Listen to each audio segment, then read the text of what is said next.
Good afternoon, everyone. Today, we're gonna be tackle the history of development of children and adolescents literature.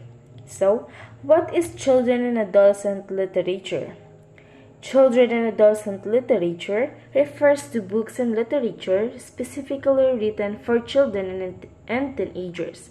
It includes a wide range of genres such as picture books, chapter books, young adult novels, and non-fiction books.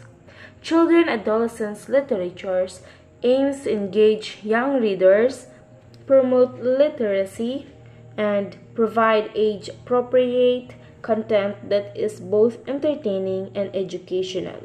So our objectives is at the end of the lesson, students should be able to appreciate the historical and cultural significance of children and adolescent literature.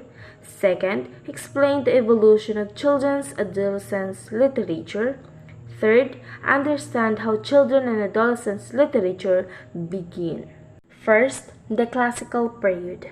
Dominant themes: morality, education, mythology, and folklore. Historical content: the rise of the city-states, the spread of Greek-Roman culture, and the influence of ancient mythology and folklore. Attitude and treatments: tell a story to comfort each other, establish relationship, entertain or teach their young ones, and to introduce the religion, tradition, culture, and values. Authors and the work: the Odyssey, Homer. The classical period are both stimulating and fascinating. These are important parts of our literary and cultural heritage.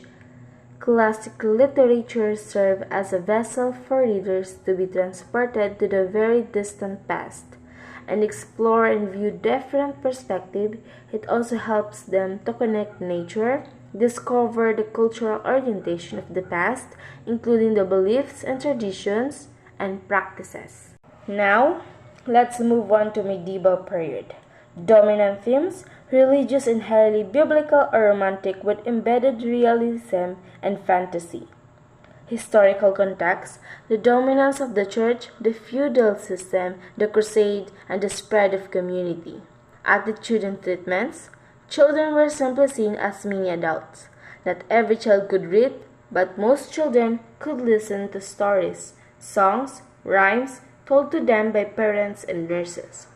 Authors and their works: The Bishop of Sherborne by Aldhelm, 640 to 700 AD, The Archbishop of Canterbury by Ansel, 1033 to 1109 AD. During the medieval period or Middle Ages, literature is characterized as religious and highly biblical or romantic, with embedded realism and fantasy. People used stories for teaching morals to children. The period started from 478 AD, the time when Roman Empire fell and European civilization weakened. It stretched to the beginning of 14th century.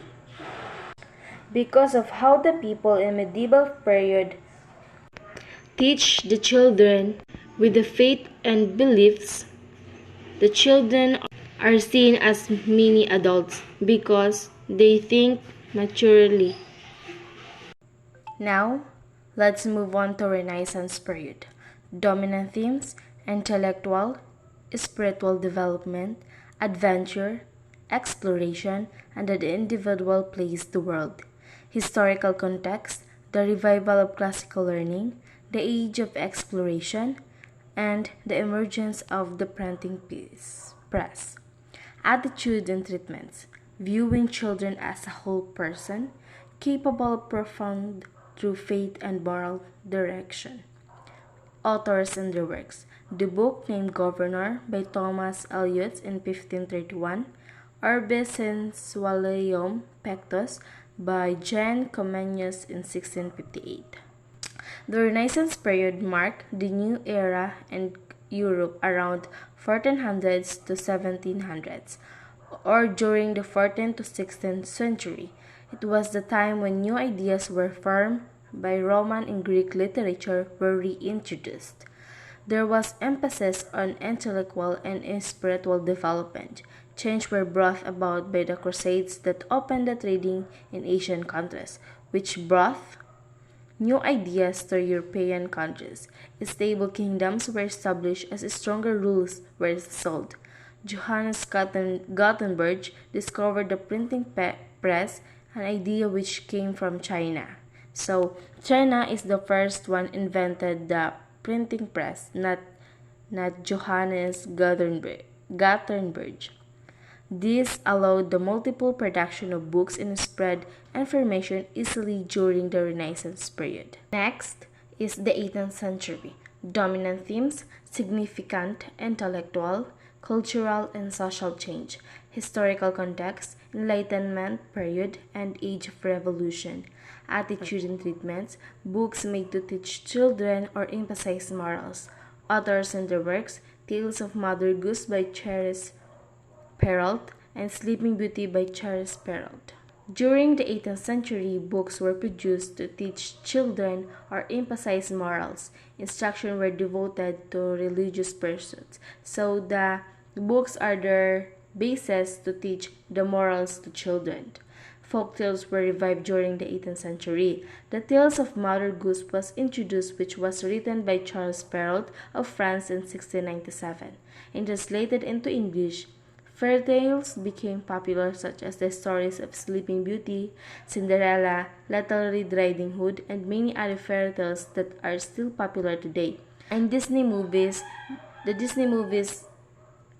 stories are started or begin in 18th century or made in 18th century.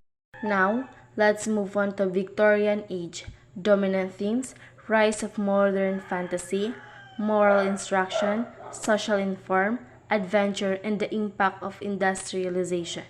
Historical context: the Industrial Revolution, social reform movements, and the expansion of British Empire.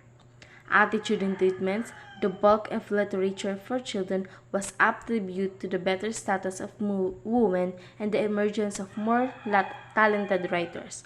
Authors and their works: Alice in Wonderland by Lewis Carroll in 1865, Treasure Island by Louise Stevenson. The Victorian age was characterized as the rise of modern fantasy. The years of 1837 to 1901 were considered the golden age of children's literature. A rapid change and advancement of medicine, scientific discoveries, technical knowledge occurred during this period. The bulk of literature for children was attributed better status of women and the emergence of more talented writers. Carroll's of Alice in Wonderland broke the didactic ideas in literature for children in 1865. In the middle and towards the second half of the 19th century, boys' stories dominate children's literature. Now, the Edwardian era. Dominant themes: social change, imperialism, technological advancement, and class divide. Historical context: imperialism and global power, technological advancement, social change, and cultural and artistic flourishing. Attitude and treatments: a child is central to childhood. Children's literature become more subjective. Authors and their works: The Tale of Peter Rabbit by Beatrix Potter, Secret Garden by Frances Hodgson Burnett. The Edwardian era occurred between 1901 to 1915, where the ideas of child experience a cultural change were considered the idea that a child is central to childhood. This became the defining mood of the period that dictated children's literature. Let's move on to the last, the 20th century. Dominant themes: fantasy, imagination, and social issues.